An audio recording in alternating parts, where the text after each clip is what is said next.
Welcome to the Jeremiah Show. Do you remember when you first discovered music? And I'm not talking about your parents or what they played around the house. I'm talking about when you first really discovered music for yourself. I do. I was late to find my music. I think I was around junior high school when I first really, I mean, that's kind of late that I've listened to my parents all that time. And now I'm finally finding what I like. My family had traveled the Pacific Northwest to as far away as Alaska, and we would travel in this old beaten down motorhome. My dad was a hippie and a nonconformist, and he was forever in search of a place off the grid to raise his young family. So, of course, we moved around a lot. I went to 11 schools in 12 years. Music was important to me in those high school years, those junior high years, as you can imagine. Sometimes my only friend. The music that my parents played in that old motorhome was Bob Dylan, Joni Mitchell, Van Morrison, Fleetwood Mac. And before we could find that perfect home in the woods, we would always run out of money. So back to Santa Barbara, California, we would go packing up that motorhome. My dad was always able to find work as a carpenter, and for 6 months he would frame homes and he'd do odd jobs in Santa Barbara until he had saved up enough money to return to the Pacific Northwest to search for that dream home. When we were in Santa Barbara, my parents parked the motorhome outside my grandparents' house, which of course the neighbors loved every single time. And my parents would stay in the motorhome, but the kids, would stay in my grandparents' empty rooms since all of their kids had grown and moved on. My room had a big old TV from the 50s. It took up like 4 square feet on the floor. It had polished wood frame around it. It was way before flat screens and 60-inch TVs. There were no remotes back then. So you actually had to get up and turn. Well, no, actually, you had to practically crank the big plastic knob to turn the channel. And I can still feel the click, click, click as I turn the channels. I found a new channel called MTV. MTV was a cable television network that began originally as a 24-hour platform for music videos back in the day. MTV debuted just after midnight, August 1st, 1981. And that famous broadcast, Video Killed the Radio Star by the Buggles. My special guest today, Matt Pinfield, was a VJ on MTV. There was no such thing, I don't think, before than a VJ. This was a new word. This was a new time. This was a whole. I want to talk to Matt about what is it equivalent to nowadays. I mean, I'm trying to bring it up for you so younger listeners can get how important MTV was. Matt joined MTV in 1995 to host its late night alternative music show, and for some reason, I mainly remember him as my VJ. I would stay up late. I would listen to anything that Matt and the VJs fed me, mainly heavy metal and rock at that time. So this was my first exposure to rock and roll. Do you remember how that felt? Rock and roll for with the first time, how it like pulsed through your body and made you just kind of go crazy a little bit. It was so new, so cool. I got a Walkman for my birthday, and I listened mainly to my uncle's music, which was like Van Halen, U2, Billy Idol, The Cure. I fell in love with AC/DC, Motley Crue, Jeff Lefbert, and Bon Jovi. In fact, my first concert was an AC/DC concert in Spokane, Washington. I had to hide my cassettes. That's what they were on back then. Remember those, Matt? Cassette tapes? My parents were deeply religious and they didn't understand the music that I liked. So I also asked my dad, being a carpenter, to make a guitar out of wood for me. I painted it red with white stripes like Eddie Van Halen's. And I also made a Gibson like Angus Young and AC/DC. When my dad bought leather to make moccasins for himself, I used the scraps to make studded black bracelets like Billy Idol. These were all my heroes. These were the people that were on MTV, and videos played 24 hours a day. And it's all Matt's fault. He hooked me on rock and roll music. He was the guy who told you who you should listen to. And he was never wrong. Matt introduced all of us to so many bands.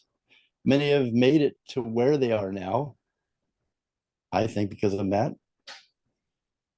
Matt made sure that the bands always made it. Little,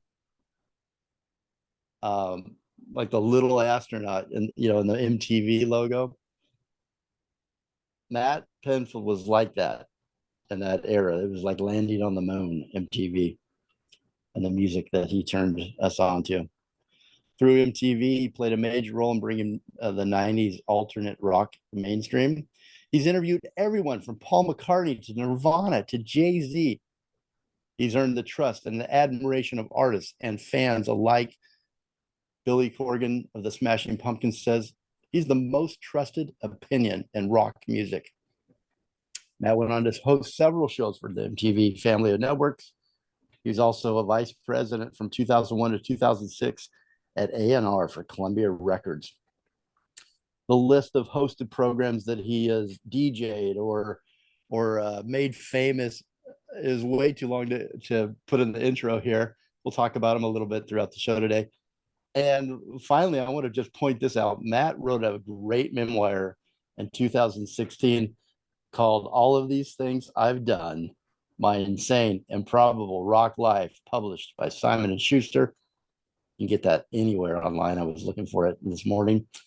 Matt joined 88.FM, the SoCal Sound, weekday afternoons, 2 to 6. 88.5. It's an independent alternative rock station known for playing the latest and greatest in the genre before the artist made it to commercial radio. He's also launched a new TV series called The Power Hour.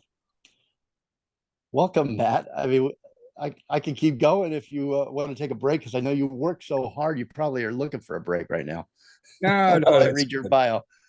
Yeah, Welcome. well, that was kind of you to say. How's it going, Jeremiah? Yeah, I mean, you were talking about discovering music, and for me, that was everything. Music was my first love and first friend. Certainly, as a kid, my earliest memories. I mean, I remember and still friends with a lot of kids I grew up with. So I feel for you with having to move around. We only really moved one time. I was born in Athens, Georgia, the town that gave us REM and the B-52s. My dad was in school there at UGA on a GI Bill. He had been, a Marine who fought in the Korean War, and he had three kids. And he was really bright, and they wanted him to continue on and be a total physicist. But he decided, he's going to teach instead and raise his family. And we again and we were like, we made ends meet, but we didn't have a lot of money. And he and my mom instilled a really strong work ethic and value to me that if I wanted music, if I wanted to buy records, I was going to have to mow lawns, deliver papers, do any odd jobs in the neighborhood for anybody who needed them. And that's literally how, I supported that early music habit. But I loved Yeah. rock and roll and I loved music. I even loved, soul music from back then because, AM radio in the late 60s was very much yeah, that was Stone Gossard from Pearl Jam just texting me. Sorry about that. Actually, we can No, go go on. ahead and take that But one. no, but I'll respond to him a little bit. But and I'm sorry, this is a new laptop, so because I'm doing some radio shows, you can see right here for Yeah. 88.5 SoCal Sound, and I'm on KLOs in Los Angeles too, the rock station Sunday nights doing New and Approved, which is like a hard rock, active rock countdown mixed with alternative and classic rock. So oh yeah, I'll just quickly do this because I have to respond. Do it, Pearl do it. Jam, my favorite Hey, album. if Pearl Jam wants to interrupt the interview Yeah, with me anytime, we'll take but it. I want to tell you, so for me, um, music was everything, and my earliest memories, of course, are I brought records. You got to remember, I was born in 1961, so I just was becoming aware of life when the Beatles exploded in like 64, 65.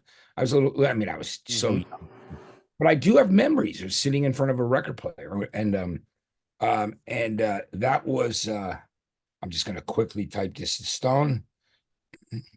Oh, this is great. Here, I'm going to pause while you do that. So take your time. Okay. So let me ask you, Matt, because your email says it, your signature says it. When I met you at Yoshiki's event down there at the theater for his hand and his footprint, red carpet, you said it to me. Your Instagram says it. It says all things music. Explain to me what that statement means to you. Well, since I was coming up when AM radio played like rock and the roots of metal and everything from British invasion to psychedelic music to to pop to soul and cool R&B, funk.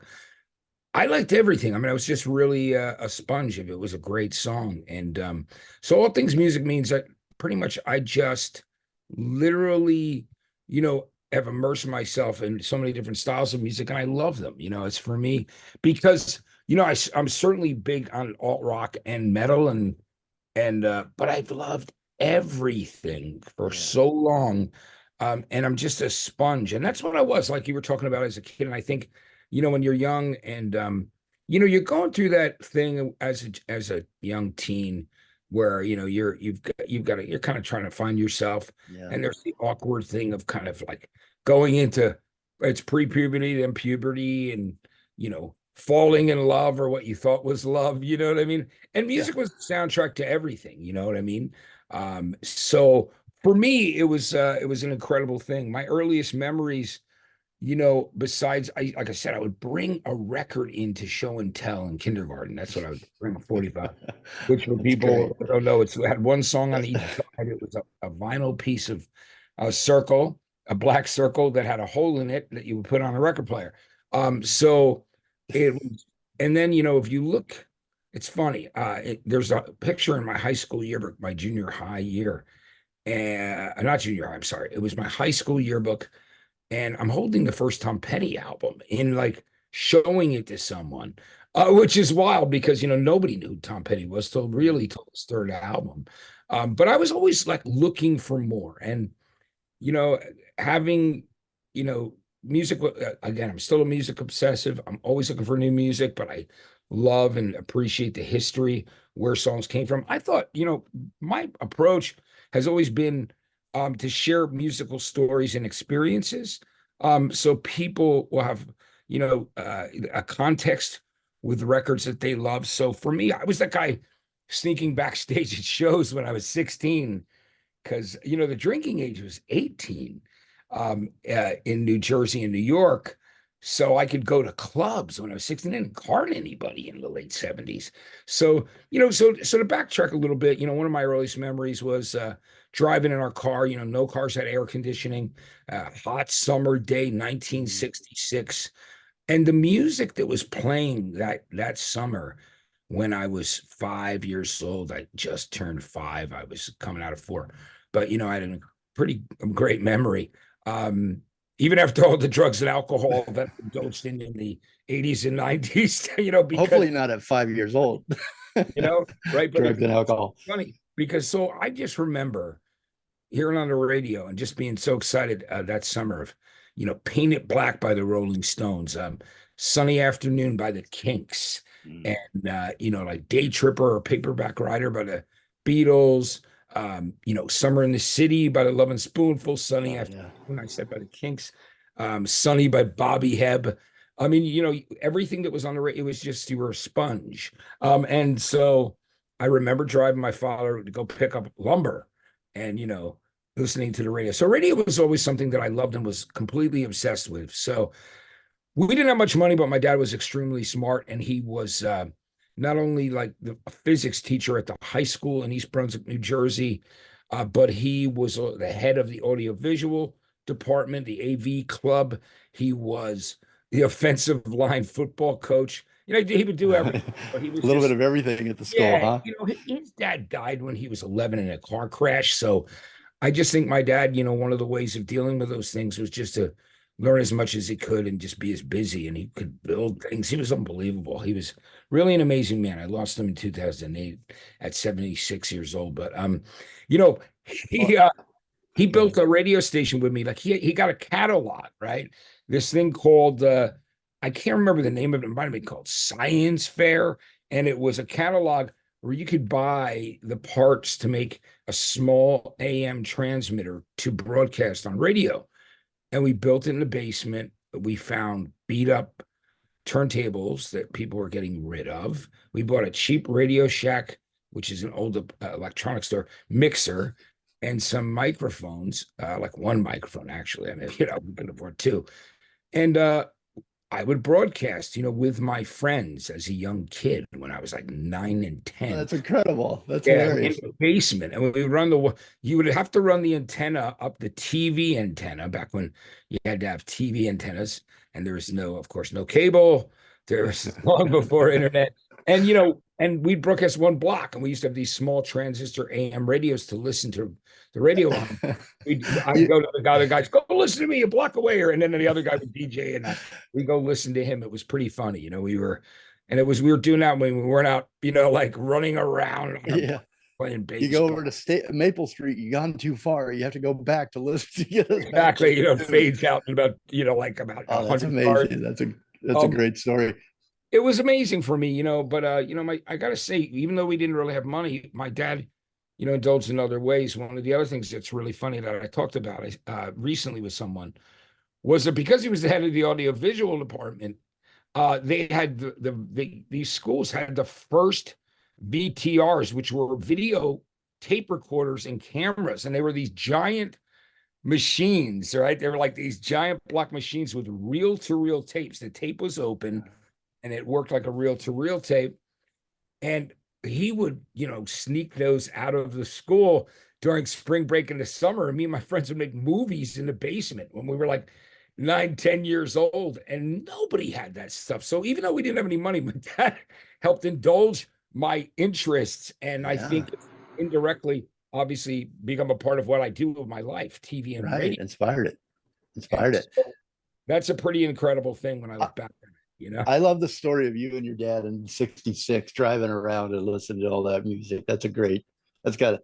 Do you remember how that felt when I was describing Oh, it, how it felt for me and you really watching you and then listening to the music, that was I'd been not exposed to any of that. We'd been homeschooled. I forgot to mention that. So really, you exposed me to so much music that I've loved. And that's yeah. why I've chased you down, Matt. I actually looked it up. We first talked back in February 7th of 2022. So I did the math. I have 794 days. That's how much I've wanted to talk to you because you really gave me a love for music and so many others. And I'm sure you get thanked for this, but if you don't, you should be thanked for what you've contributed and to my life and to so many others. It's really great. I was describing MTV. I was trying to get, trying to express what it was at that time and a VJ and what you did and with your shows. How would you, for the Instagrammers and the TikTok generation, how would you? What's the equivalent? Could you put Well, it I into mean, words to really for the get it? I actually went hiking Sunday with Andy Schoen, who was the head of music and talent at MTV, who hired me and changed my life. I did college radio. I DJ'd in alternative nightclubs to support myself. I had my young daughter Jessica at the time, and I have two daughters now. But I was driving through snowstorms to do radio shows when there finally was a alternative radio station, and at any station at all, really, because growing up between Philly and New York, the chances of getting on one of those radio stations as a start were like slim to none. There was no way. And so I did college radio at Rutgers because my mom worked there, so I could get, near nothing tuition, but it was just the greatest thing in the world because we lived in central New Jersey. So I, really did radio shows, and it was always about turning people on to new music. I loved it. And you mentioned how it made you feel. Music is a very, I mean, music is an emotional connection that you have. It's the thing that, I mean, it's everything to me because I'm really into lyrics and into melodies and into the music, whether it's metal or a beautiful acoustic song, even if it's a cool electronic song, or if it's a funk. I mean, I like so many different styles of music, but it does have to make me feel something. Yeah. If it doesn't make me feel something, then I need to be moved by it. And that's why music was that friend when you were going through rough times as a kid.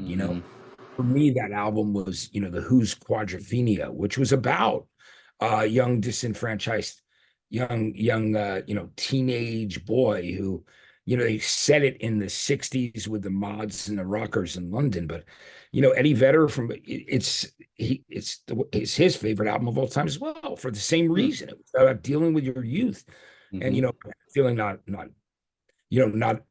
feeling less than, or like awkward, and but also just having all these pent up emotions. It's such a great record. But you know, for me, it was unbelievable. So what I'll explain to MTV. MTV came around in 1981.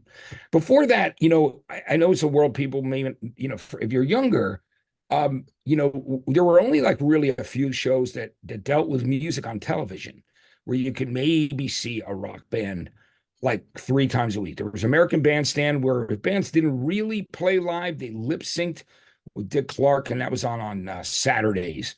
And then there were 3 shows. There was Don Kirshner's rock concert, which had bands actually performing, which you got to see a lot of great rock bands in the 70s on there. Everybody from Aerosmith to, Steely Dan to, at New York Dolls. And then there was the Midnight Special, which Wolfman Jack hosted, and that was also in the 70s. And you might, and then there was a show on ABC called In Concert. It was on Friday nights. You might see Alice Cooper. It'd be a live concert, or David Bowie live from like the Rainbow in London, and it was just unbelievable to see all of that rock and roll. So we were sponges for it, but there was no DVRs. There was no way to record that stuff. If you didn't see it the night it was on, you didn't see it, and it was so it was one of those things. So MTV came around in 1981. By this time, people had, VHS and beta tapes to record shows. HBO was one channel that showed probably 3 or 4 movies all month, and they would just repeat them, and they would post the times. It was a very different world. Cable was in its infancy. So when we found out there was a new channel in 1981, I didn't have it in the town. I grew up in East Brunswick, but my friends had it over in Highland Park, my friend Robbie. So he would make VHS tapes and just tape all 6 hours. You put it on the lowest speeds. So it's like a file. You would put it on that lowest quality, but you get more on the tape. And get the flips and the yeah. And it would be a lot of British things, because the American record companies didn't want to make videos. Only the people that were smart enough, like ZZ Top back in the day, and early on, that embraced the video world. So that was a whole new thing, and we were absolutely fascinated with it. Did I ever think I'd work there? Not really, no, not at all. But I was just at that point just trying to get a job in radio, period. And after doing college radio and DJing in nightclubs, playing danceable rock and alternative, which was called New Wave in the beginning, and people dubbed it post-punk or whatever you want to call it, but it was, Depeche Mode, The Cure, but mixed in with Prince and stuff like that. So, but here in 1984, somebody says to me, walks in the record store and goes, "Hey, I heard this radio station I think you should be on." And he worked with me at the college station at WRSU Rutgers, and it turned out somebody had convinced the owner of an FM station on the Jersey Shore by Asbury Park and Bruce Springsteen and Bon Jovi country, where everybody's from. And Bon Jovi grew up in the town next to me. I've known the guys from Bon Jovi, and and Bruce has been a big supporter of mine and advocate. When I went to MTV, he called the bosses. I didn't know that. I heard from them, and then 7 years later, I got to tell Bruce myself, Bruce, thanks for making that call. And he's like, ah, man, don't worry about it. It was the coolest thing that you could ever imagine, you know, having Bruce Springsteen. That's the coolest thing to ever repeat. The Bruce Like, you know, Springsteen. I mean, because, you know, I'll tell you how that happened, but I'll go back. So, you know, 81, year I was, you know, struggling DJ. So this station went on the air and it was in the woods and it was in a house. A woman owned this station. One side was FM, the other side was AM. AM played beautiful music and big band stuff for older people, from like people, my parents and older, in that period of time. You know, because that's a perspective because of my age. You know, my parents, although they embraced some rock and roll, they weren't really around for that. It was already, they were already, well, you know, they were in their probably their late 20s. But you know, I went down there. I told the guys I really want to do a show, so they gave me weekends, and then I would just fill in. I was so hungry to be a DJ and turn people on to music that I would drive through snowstorms. I would take the shift that no one wanted to work on Christmas, on New Year's Day, like Thanksgiving, anything, you know what I mean? I was just trying to get a foothold. And you know, eventually you know, I paid my dues there and I kept doing it. And in 1990, they brought in a new program director, which is, you know, the guy who oversees and is in charge of the DJs and everything that goes on here at the radio station. And the owner of the station said to them, before you make a choice on a music director, you need to meet this one guy, because he was about to give this job to another woman that worked there. And after he met me, he said, no, you're going to be the music director. And that changed everything, because then I was in touch with all the labels, independent and major labels, and the music would come through me. And then we would decide, he and I, what would be played on this station, right? So it was pretty amazing. And that's when all of a sudden the industry figured out that I was a guy who was looking for reasons to play their artists, not to play them. You know what I mean? I wasn't being the nasty gatekeeper and talking smack. I loved music so much that if it was something I really loved, I wanted to champion it. And so that's when things really started to take off. And you know, I had been there a year, and I won, you know, National Alternative Commercial Music Director of the Year in 92 and 93, something that would never happen for, you know, like it was always major cities, you know, Detroit, Chicago, New York, Los Angeles. It was never a guy in Asbury Park. You know what I mean? So it was, and I was as surprised as everybody else, I think. But you know, eventually that led to MTV for me, because I had won that award 2 years in a row. I had made a lot of friends in the industry. The alternative music scene, there were only 14 stations. And then, of course, once the Seattle explosion happened, Nirvana, then Pearl Jam and Soundgarden and Alice in Chains, other stations wanted to sign on, and rock stations were starting to, like, it was fusing together. So, because I always loved everything. I would, you know, like some people, what's interesting too, I don't know if you know, Jeremiah, and I'm sure you do, but I hosted a show that was like Headbangers Ball called Matt Rock, and it was so people would sometimes go to me, "Hey, I loved you on Headbangers Ball," and eventually I stopped explaining to them that it was Headbangers Ball, but with a different name. The bosses at MTV thought it was That's funny. the way I remembered it too, and I know I got that wrong. Yeah, no, but I made a everybody post did. yesterday, and I'm like, I got it wrong, but it felt like it was But you Headbangers know Ball. what? You can say that it's a version of Headbangers Ball, because that's really what it was. It was me with, you know, Ozzy and Metallica and Van Halen, and it was the beginnings of Korn and bands like that. So it was, you know, I loved it. I loved obviously metal, rock, everything. I loved great songs, but I loved alternative music too. And there was a place for that. And it was, at first it was, you know, the first bands that were breaking through were like REM, were from where I was born, Athens, Georgia, even though I was raised in Jersey. And, but then when then it fused, the Nirvana explosion, you know, changed everything.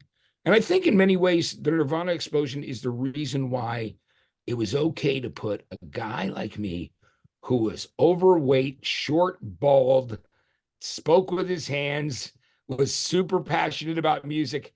It was not, you know, like a likely thing that you would end up seeing me as a VJ. As Andy Schoen said, we were hiking, he goes, "You were the VJ least likely to." But what happened Well, was, you know what though? But I remember you. I mean, I remember a few of them, but I remember you and I put this little post up yesterday that you were going to be on today, and immediately words came up. One word replies, iconic, legendary. I know this guy. I love this guy. We, Yeah. that passion that you have came through the screen, and it also inspired passion in music lovers and inspired new music lovers like myself. Let's take a real quick break here, Matt. So you just joined 88.5 FM, the SoCal Sound, which is another one of those stations that is great, independent alternative rock station known for playing the latest and the greatest and the genre before artists make it to commercial radio. So here you are again. You're not slowing down at all. You're on the SoCalSound.org. Check it out for the schedule. But I can tell you it's 2 to 6 p.m. right now. If you forget, check it out. SoCalSound.org. Go to Matt Pinfield Music, Pinfield music.com. Oh, see, I want to just tell you that's actually not my website right now. Oh, but it's I a don't nice and don't one. feel bad. There's a lot of confusion. I just got the rights to mattpinfield.com back, and we're building a new website. Okay. I should tell people on my socials, it's at Matthew Pinfield. There's a picture. It's kind of an orange picture behind me, orange red. That's the right Instagram, not the real Matt Pinfield. And then the other picture of me, like in a suit jacket, is the one that's on Facebook. And I'm at Matt Pinfield at X. But that's terrible when people take your name and I had to get they back, and I finally confronted the person. I said, "Look, hey, dude, that's my name."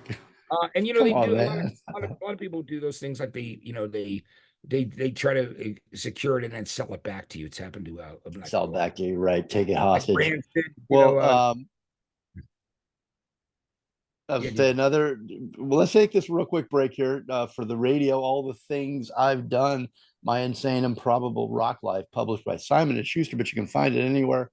It's featuring a rousing collection of best of lists, favorite tracks. By the way, the soundtrack today sent to us by Matt Pinfield. Thank you so much. Artist profiles. All the things I've done is an excellent read. It says Publishers Weekly about how a born outsider wound up in the inner circle.